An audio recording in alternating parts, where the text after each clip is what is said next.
Hello guys, so another to new motor blog. So লাইফে first time motor blog করলাম। তো আপনারা সবাই জানাবেন কেমন হয়েছে, এবং আমার লাইফে একদমই ফার্স্ট টাইম, আজকে প্রথম।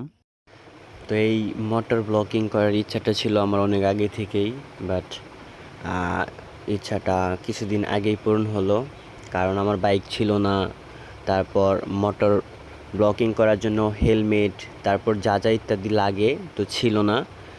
তো এখন এগুলা হয়েছে, এই জন্য আমার ইচ্ছাটাও পূরণ হয়েছে, এই জন্য মোটর ব্লগিং করা শুরু করে দিয়েছি। সো আপনারা সবাই আমার পাশে থাকবেন, আমার সাথে থাকবেন, এবং আমি নিয়মিত ভিডিও আপলোড করব, নিয়মিত ভিডিও দেখবেন, এবং অবশ্যই কমেন্ট করে জানাবেন জায়গাটা সুন্দর কিনা, ভিডিওটা ভালো হয়েছে কিনা, কনে ভুল হয়েছে, কনে কি হয়েছে। সো আমাকে অবশ্যই কমেন্টের মাধ্যমে বলবেন, আমি জানি আপনাদের কাছ থেকে কিছু শিখতে পারি, অথবা ভালো লাগলে অবশ্যই ভিডিওটি শেয়ার করে দিবেন। আর আমার পরিচয় দেই, আমি হচ্ছি শুভ। আমাকে অনেকেই হয়তো টুকটাক আগের থেকেই চিনেন, এসবি শুভ ভাই নামে পরিচিত আমি। তো এসবি শুভ আমার নাম।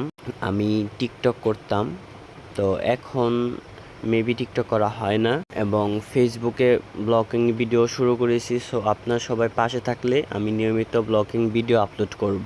আর ভাই বোনদের জন্য কিছু কথা, যেমন অনেক মেয়েরা আছে বাইক রাইড করে, মোটর ব্লগিং করে, আমি দেখেছি।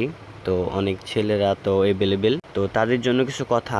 আমরা কিন্তু মানে ইয়াং জেনারেশনের যে ছেলে মেয়েরা আছি, বাইক হাতে পেলেই কিন্তু উড়াধুরা চালানো শুরু করে দেই। হ্যাঁ, তো এটা আমাদের অ্যাকচুয়ালি করা যাবে না, সব সময় করা যাবে না।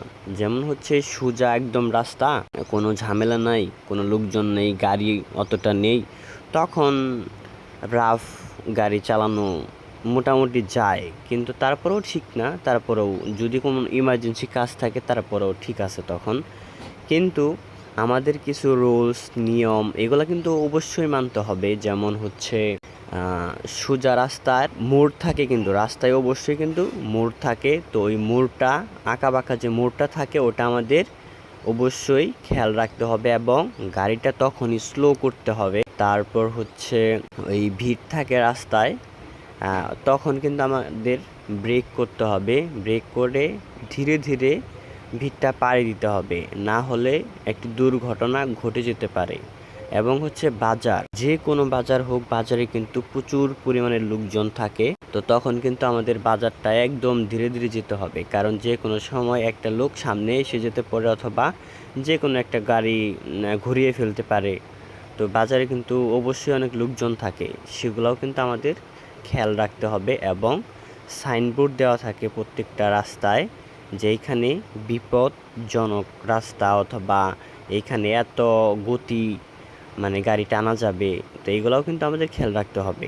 আর যখনই আপনারা দেখবেন যারা বাইক রাইড করেন, অবশ্যই তো যদি দেখেন যে ছোট বাচ্চা, অথবা ছাগলের বাচ্চা, গরুর বাচ্চা, এগুলা যদি দেখেন, অবশ্যই কিন্তু গাড়ি সাথে সাথে তার আগের থেকে স্লো করে ফেলবেন, কারণ তাদের কোনো ঠিক ঠিকানা নাই, কিন্তু যে কোনো সময় রাস্তা পার হওয়ার জন্য অথবা রাস্তায় দৌড় দিতে পারে।